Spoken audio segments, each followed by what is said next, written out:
Bonjour chers élèves et bienvenue dans cette capsule dans laquelle on va continuer à rentrer à l'intérieur de l'ADN et de voir de quoi elle est composée et plus particulièrement on va voir la composition d'un nucléotide.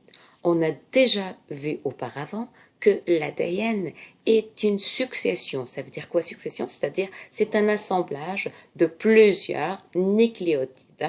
Nucléotide, c'est comme si, en fait, il va jouer le rôle d'une lettre comme l'alphabet, c'est-à-dire A, B, C, et ça va permettre de donner un mot, de générer un mot, et ce mot va donner une signification. C'est comme si, lorsqu'on assemble ces mots, je vais avoir une instruction, et cette instruction va donner un caractère plus ou moins au niveau de notre physique, au niveau de notre apparence, par exemple la couleur de nos cheveux, la couleur de nos yeux, etc.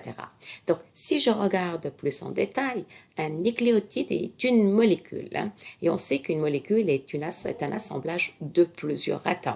Toutefois, le nucléotide est un assemblage d'autres molécules, mais qui sont plus petites. Première molécule qu'on retrouve, ce qu'on appelle, c'est une molécule de sucre, et elle portera le nom de désoxyribose.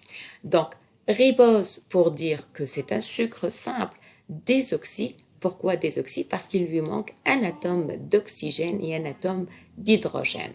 Donc, c'est une molécule de sucre qui est formée par 5 atomes de carbone. Vous voyez ici, donc c'est celle-là.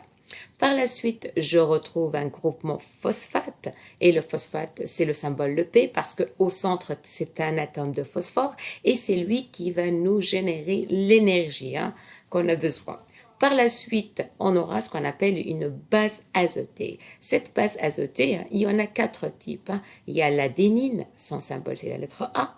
La thymine, son symbole c'est la lettre T. La cytosine, c'est la lettre C. Et la guanine, c'est la lettre G.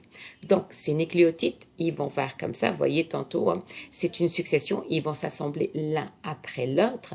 Et à la fin, ils vont former ce qu'on appelle un brin d'ADN.